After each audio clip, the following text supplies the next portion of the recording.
Good afternoon, guys. This is Sami from Aussizz Migration, coming live from our Auckland branch. And as promised, in today's session, we will be discussing the registration process. If you're an internationally qualified nurse, and if you would like to know the registration process for Australia and New Zealand, then we will be covering most of the aspects. Just keep in mind that this is our first live session, so in case if I miss out on any information or if I've not been able to answer you properly during this live session, I will be making sure that I'll go back to all those questions and thoroughly reading them so that I can answer you afterwards. And in case if I've missed on any information, we will make sure that we cover them in the upcoming live sessions. So coming straight to the registration process for New Zealand and Australia as the internationally qualified nurses. What we'll be doing is we'll cover each country. So first, what I'll do is I'll start with the registration process for Australia, and what are the immigration pathways once you've registered yourself to APRA. So the first thing that you require in order to submit your application for the registration is they look at 2 to 3 components. So the first component that they'll look at is the registration standard. Now, what registration standards have different subcomponents. The first one is they'll need the international they'll need the criminal history check, and if you have lived in countries outside of Australia, this gets done through an international criminal history check through Fit to Work. And what normally happens is you'll have to log into the Fit to Work website, and then you'll have to apply for this international criminal history check.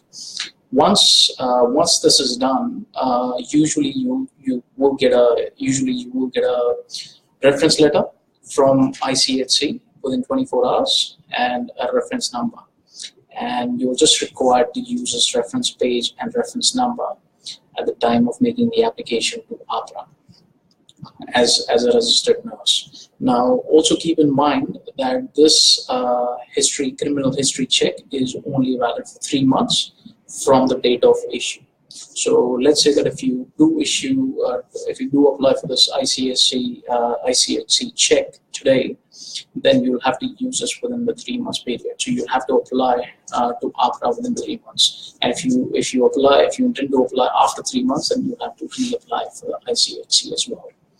So the first registration standard is that you have no criminal history, and this you will have to provide the evidence through the criminal history check, international criminal history check. The second requirement is the English language pathway. So basically, to prove that you're competent with the English language, there are different ways in which you can do that. But the most common way that would apply to many of the internationally qualified nurses would be to prove via the English language, via giving an English language test. Now, the most common English language tests are either IELTS or the PTE. And for the IELTS, you need to give an academic exam. And normally, what happens is they usually accept 1 seating or also 2 seatings. Now, if you score 7 bands, overall 7 bands for the IELTS, and 7 bands in each for the academic modules. So basically what you need is you need a minimum score of 7, and you also need to score 7 in each component. Then you satisfy this requirement. Similarly, for the PTE academic, you need to score 65 overall and 65 in each component as well. and PTE only has one module, which is the PTE academic exam. So basically, if you are able to achieve this in one seating, that is perfect. This English language would be acceptable at the time of application. But what if you don't have? What if you've not completed this in one seating? Then there is a provision, as long as, and you can apply, you can sit for the test again, and they do accept results from 2 different seatings. But there are requirements if you would like to show them 2 different results from 2 different seatings. And those requirements are that to be able to provide them the results from 2 seatings, you must have achieved 7 overall in each seating, if you talk about the IELTS exam. So what that means is, if your overall score was less than 6.5 in any of the 1 seating, then you can not actually show them the results from 2 seatings. But let's say that your overall score was 7, but you had scored 6.5 in one of the components. Then you can actually reapply, reset the exam, and then you can use results from 2 seatings. So scoring 7 in each seating is the first requirement. The second requirement is that the minimum score you achieve in each component should be 7 each. And the third requirement is the score in any of the seatings should not be below 6.5. Okay, so what that means is, let's say that if you had scored a 7.5 overall in your first seating, but in one of the components you only scored 6, then you cannot actually show results from 2 different seatings. But let's say that if you had scored 7.5 overall in the first seating, but let's say one of the components, let's say writing, you only scored 6.5, then you can reset the exam and apply for, and if you score 7 again, then that score would be considered. So another thing you need to note, another thing you need to take a note of in this for the IELTS exam is that the results from 2 different seatings should be within 6 months of time period.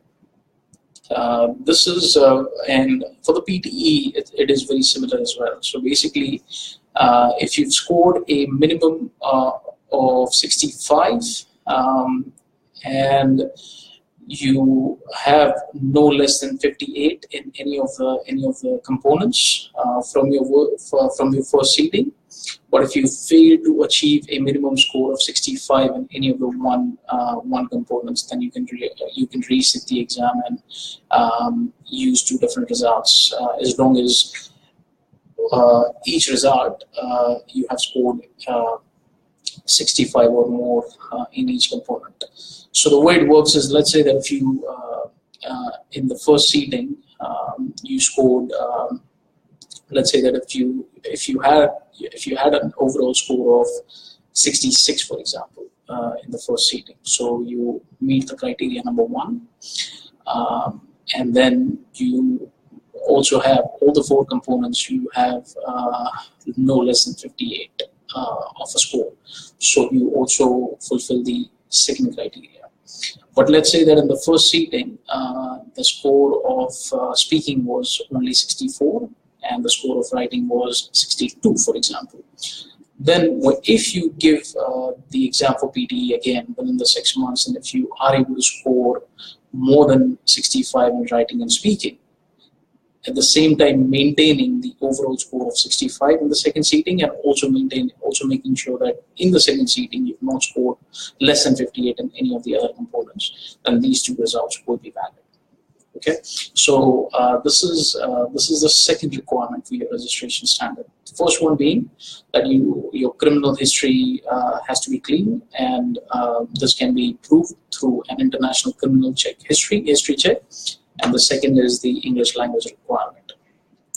The third requirement for your registration, as the first-time registration, is the recency of practice. So what does that mean? So for a nurse, if you're a nurse, then you need to make sure that once you got your registration as a nurse, you should have completed at least 450 hours of practice within the last 5 years after the registration. This is just one of the things that you can do to prove the recency of practice. So if you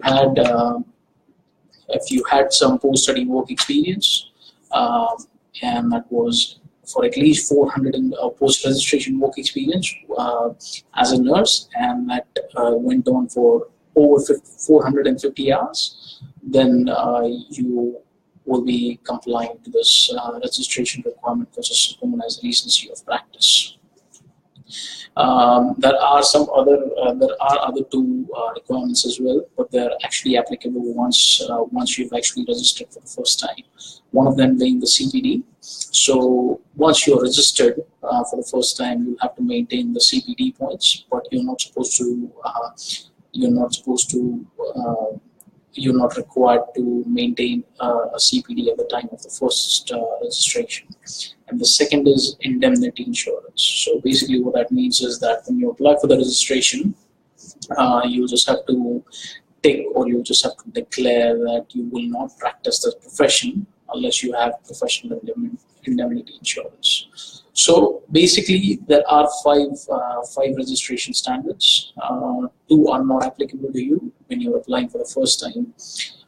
But the first and the third one, the first one being the criminal check, the second one being the English language requirements, and the fourth one being the recency of practice needs to be completed, or you need to have them at the time of making an application.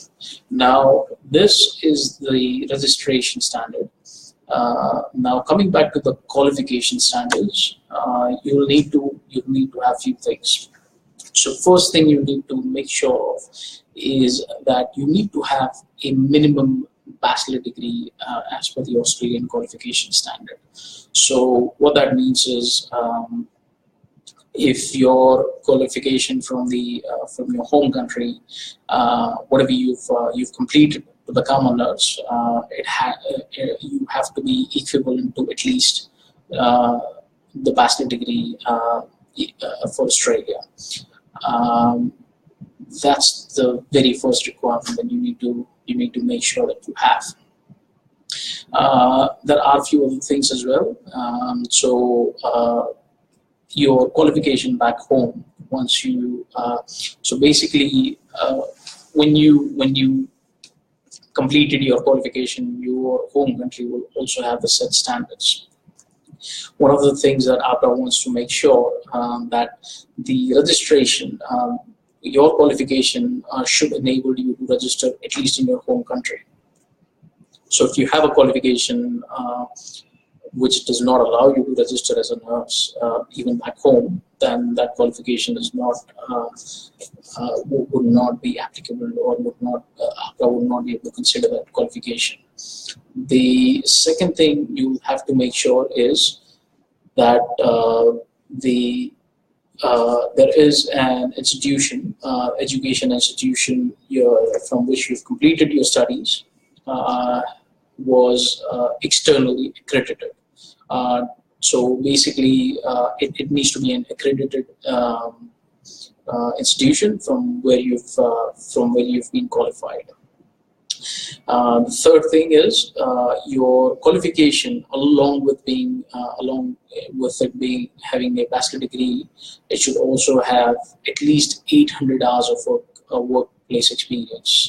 So basically, when I say workplace experience, you need to make sure that the qualification that you've obtained it has a combination of theoretical and practical working hours, and the practical working hours needs to be at least 800 hours during those years.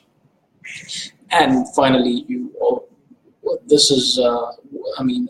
this you should have successfully completed, and you should have a graduate certificate once you've if all the other criteria are met. What the APRA would also need is you need to make sure that you have successfully completed units of studies, especially in the administration of medications. So your institute or your educational institute will need to certify that the course, you had completed the course that you had completed had the administration of medications subject in it, and you've successfully completed that component in your nursing degree as well. So basically, what you will need at the time of the registration is you'll need to make sure that you comply to all the registration standards. You will also need to make sure that you comply to the qualification standard, and the main thing that you need to make sure is that your degree is at least bachelor or more. You have at least 800 hours of practical experience in that bachelor degree, and that you have to make sure that your institution is accredited by a independent body. So let's say that if you studied in a college, then that most probably will need to be accredited by the nursing council of that state or of that country from where you've completed that education. And you also need to make sure that whatever education you've obtained you could actually officially apply as a nurse. You could register as a nurse once you had completed that qualification. So those are the two standards that you would have to have in order to apply for the APRA. Now, what will you need at the time of applications? So basically, the first thing that you will have to manage, and that is known as certificate of good standing. So basically, what that means is you would have been issued a registration certificate as a practicing nurse from your home country. The certificate of good standing is nothing but an authentication from that body, proving that yes, the certificate is genuine and you are fit to practice as a nurse. So this certificate normally, in all the cases, the certificate gets issued directly by the nursing council and gets sent to APRA directly. So what the process is that when you're applying for APRA to register yourself as a nurse, you should actually consult the appropriate authority back home and ask them to request them to lodge an application for the certificate of good standing, because this part usually takes a long time. So if it's going to take you 2 to 3 months to get this certificate sent to APRA, then you should start this process. And once that is done, and once that certificate has been sent to APRA from the relevant body, the authority, you can then apply you can then apply for the registration. Because normally what would happen is, even if you have all the paperwork, without the good standing certificate, APRA would not be able to process your application. So from what I know, from what I understand, once you've applied for the registration, you'll only have 30 days until which you'll be able to send this good stand. Your authority will have 30 days until which they'll be able to send them the good standing certificate. So best thing you can do is get this initiate the process for obtaining the good standing certificate. You will not get the certificate directly, but the authorities back home or from wherever you have applied as a registered nurse, they will send it to APRA, and wherever they're sending the certificates to, because there are different states to which you can apply. So if you intend to lodge your application to, let's say, Victoria, then you need to tell the authorities to send the application to the same state. And once you've done that, you can then make an application to apply for your registration. So apart from the certificate of good standing, what else would you need in order to lodge an application? The first thing you need is you need the transcripts of your bachelor degree or of your educational qualification. Now, this transcript should have the mention of theoretical and practical hours, and it should be very deep. So it should have all the subjects, but along with all the subjects, you should also have the mention of theoretical and practical hours in that, so that they can calculate whether the education that you had obtained has more than 800 practical hours or not.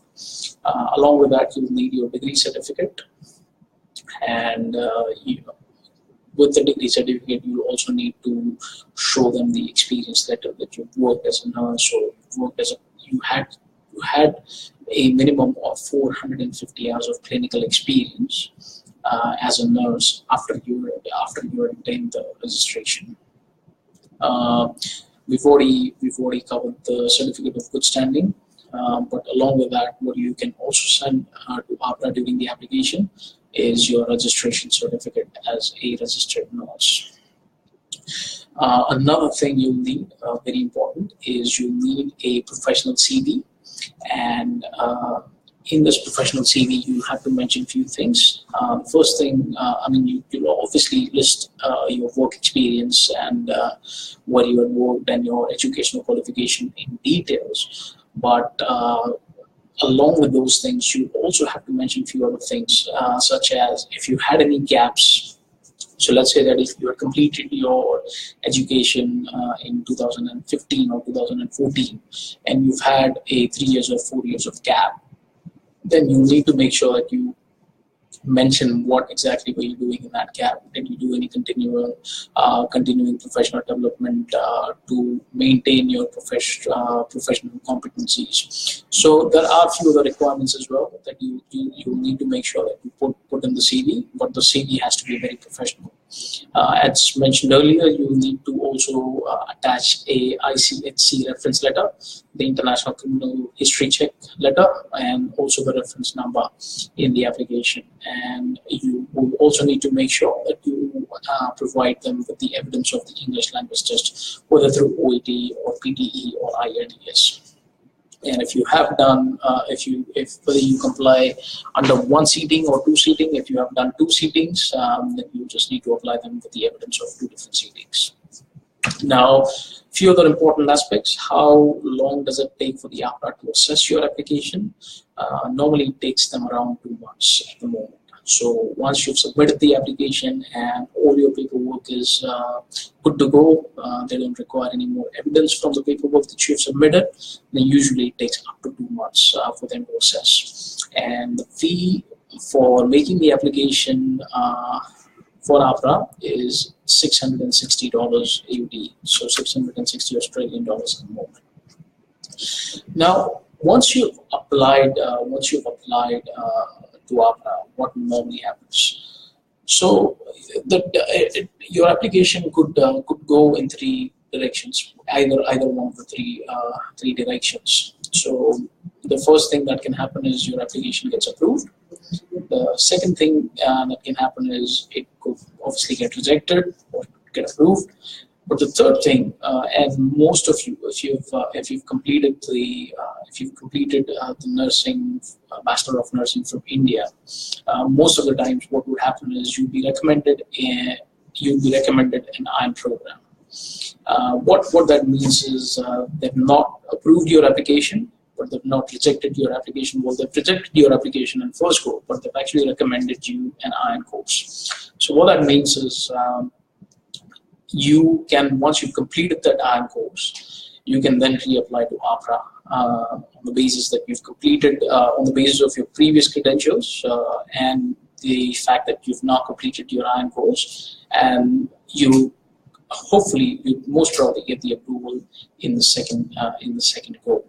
So with this IQN program, what normally happens is the APRA sends you a letter saying that based on the information that you've provided us, we do not approve the registration for this application, but we recommend that you complete this program. This letter is also popularly known as the APRA letter. And what you can do is there are many IN program providers across Australia. So this program right now runs for up to, the duration of this course is anywhere between 10 to 12 weeks. And I've also read somewhere that the APRA is thinking of extending this course duration from 10 to 12 weeks to around 6 months now. But at the moment, I don't actually have any, I've just read that somewhere. It may not be accurate, but at the moment, the current duration of the course ranges from anywhere from 10 to 12 weeks. So once you receive this letter, what you need to do is you need to look for an IN program provider, and there are many across Australia. So what normally the requirement to enroll in this IN program, the very first requirement is you need this APRA letter. So without the APRA letter, they would not be able to enroll you in this program. The second thing is they also need the English language. You also need to meet the English language requirements. And normally, if you could fulfill the English language requirements for APRA, then you'd probably be likely to meet the requirements for the IN program as well. They're normally the same. But you just need to see what the English language requirement is. Normally there are 7 banks, and they also accept 2 seatings, just like APRA does. Once you've done that, you'll also, the course fee ranges from $14,500 to $16,000 AUD, depending on which provider you go with. And as I said, the duration is anywhere from 10 to 12 weeks. Now, in order for you to do this course, you obviously have to go to Australia. And the best way to do that is to apply for a tourist visa business stream. And normally, again, there are no guarantees, but normally what happens is you get granted a visa duration which is more than the course duration, which is the time frame for that is more than the duration of your course. So at the time of applying for a tourist visa business stream, what you need to do is you need to tell them clearly that, well, you've been recommended by APRA that you need to do the IN program, and I need this visa so that I can go to Australia and study and complete this program. So once you're there, once you've completed the program and met all the requirements, what you need to do is you need to reapply to APRA, and the process, the paperwork that you will need will be pretty much the same, except that you would be mentioning that you have completed this IN program as well this time. Now the time frame, it could take up to 2 months again for you to do this. So if by the time if your business stream tourist visa has expired, then what you can do is you can apply for an extension at the time of if your visa has expired, just apply for an extension as long as it does not have any no further stay conditions. And what we've also noticed is most of the visas that under the business stream tourist visa would not come with an 8503, which is a no further stay conditions. But in case if you do, then you would not be able to make any most probably you will not be able to make any further applications while you're in Australia. But in case if you don't have that condition on your visa, then you can just keep extending your business visa if you intend to stay on shore while your application is getting processed with APRA. Okay, so what normally happens? So once, let's say that you completed the IN program and you reapplied for the registration with APRA, then you're most likely to get an approval, because the only thing that was required previously was the completion of the IN program. And if you have completed the IN program, and if nothing else changed, then most probably you will get the registration. Your registration will be approved, and you will be qualified as a registered nurse to practice in Australia. So what's next after that? So up until now, what we've covered is we've only covered the registration process. So what is required for you to become a registered nurse. Now what we'll need is we will need a pathway for a permanent residency, because the only reason why you would want to register as a nurse in Australia is so that you can actually live there and work as a nurse.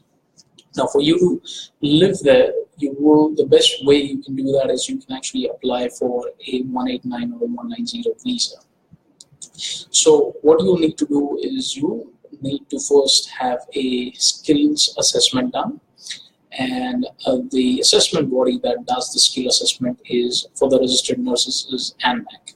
So basically, what you'll need is you'll need a registration certificate that has been provided to you by APRA.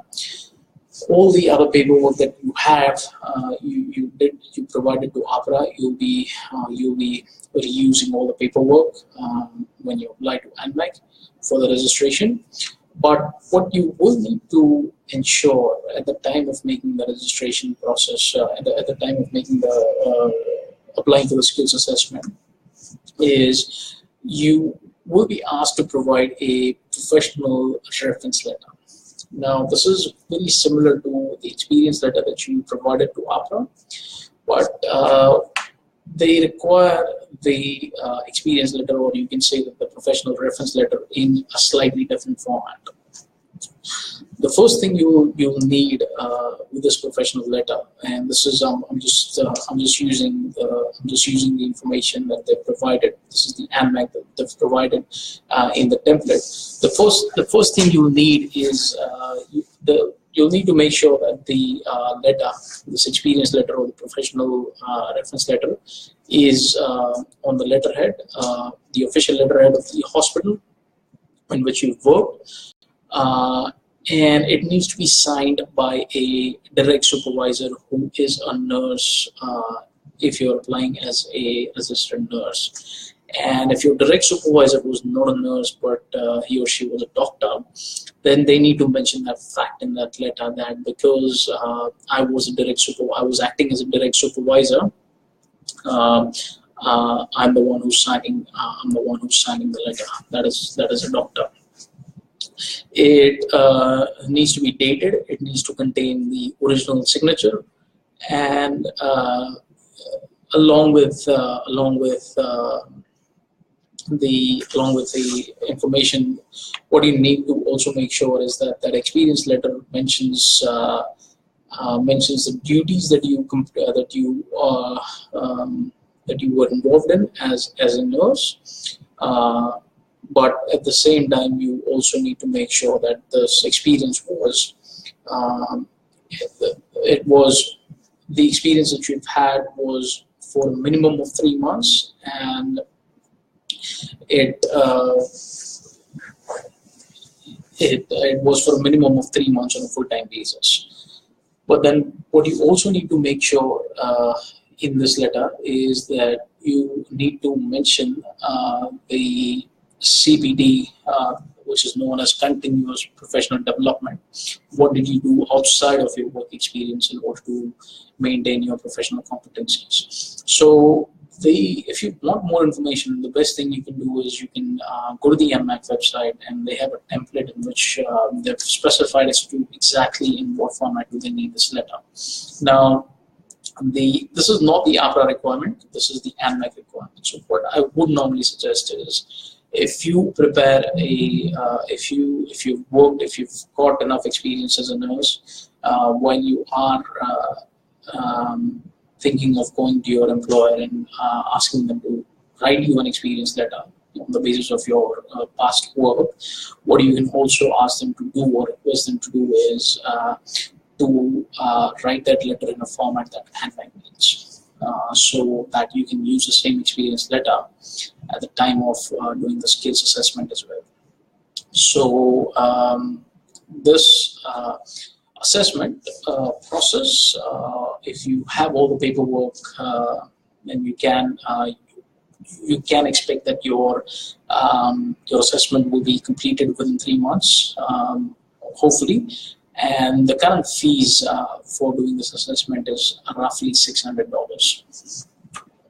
So What happens once you're assessed? Let's say that if you've done this, so the first thing you will need to do is you need to go to APRA, apply for the registration. Let's say that if you get a recommendation from APRA that you need to do this IQN course, then the next thing you need to do is you need to complete that IQN course and you need to reapply to APRA. Once you've reapplied to APRA and if your registration process is completed, you then need to do a skills assessment. And that skills assessment, once that is completed, you will need to lodge an EOI. That is also known as expression of interest. Now, there are a few things, but just giving you a general overview. With the EOI, what normally happens is the first thing you need to do whether you're eligible to apply. And just to give you a brief overview, if your occupation as a nurse happens to be in either STSOL list or MTSOL list, then you can just try and see if you can collect 60 points minimum to be able to lodge for an EOI. But at the moment, the nurses are only getting invited if your score is more than 65 points. So what I'll do is I'll cover the immigration part in details in the next live session sometime. The main intention for this live session is just to give you an overview for what you should normally do in order to apply, in order to register as a nurse in Australia, and also what you need to do in order to do a skills assessment.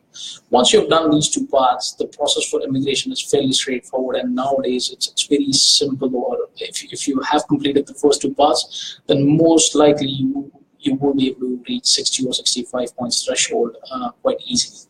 But having said that, we will cover that in details the next time in the second live session that we have, and that part will be pretty much based on the immigration process, not on the registration or the skills assessment process. Now, moving on, what would you need to do for this is for the registration process for Australia. What about New Zealand?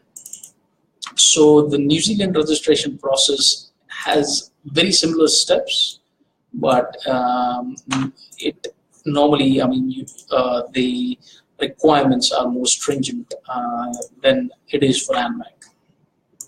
So let's say the first thing you'll need is you need to make sure if you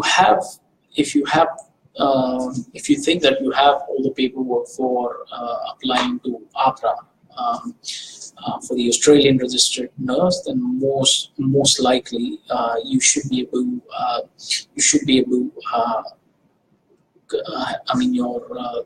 to meet all the requirements for the New Zealand registration as well. The only difference when you apply for New Zealand registration is the requirement for the work experience, the post-registration work experience. So the APRA, as I said, requires 450 hours of work experience, post-registration minimum, and the New Zealand needs a minimum of 2,500 hours of work experience after the registration. And this is one significant difference. The second significant difference is the English language proficiency. So they accept 2 seatings, and they accept 2 seatings within 12 months of time period, but they do not currently accept the PTE results. They accept the most common one that people like to give in the exam is the IELTS, and you need a score of a minimum 7 max for the IELTS exam, just like you need for the PTE. Okay, now I'll just give you a brief overview of what you need to do if you think that you meet the requirement for applying for the registration process for being a registered nurse in New Zealand. Then the first thing you will need to do is you will need to do an NZQ assessment of your nursing degree. So unlike APRA, with New Zealand, you first need to go to NZQA with your qualification to make sure that your degree is at least equivalent to level 7. Okay, so the first step is the qualification assessment. This normally is just like any other qualification. You can apply for a fast track qualification, or you can apply for the normal standard time qualification. The difference is that if you apply for a normal time frame, then you will be expected to get your assessment done within up to 35 working days, and the current fee is 746 New Zealand dollars. And if you choose to apply for a fast track qualification, then the current time frame is up to 20 working days, but the fees for that is showing is $1,150. Let's say that you've completed your qualification and your degree was assessed as level 7, which is bachelor or more.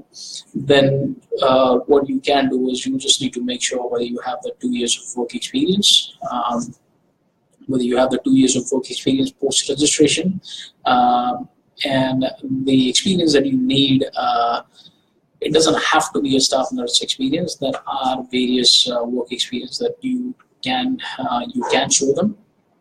But basically, if you need more information, that the Nursing Council has quite a good information in terms of what experience is acceptable and what is not.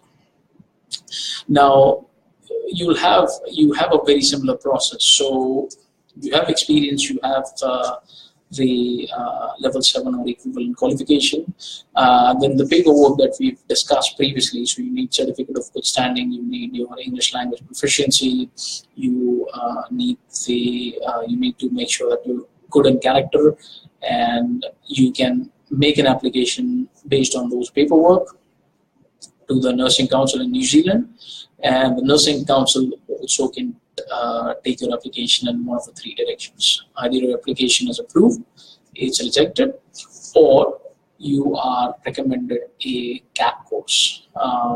It's just like an IQN course.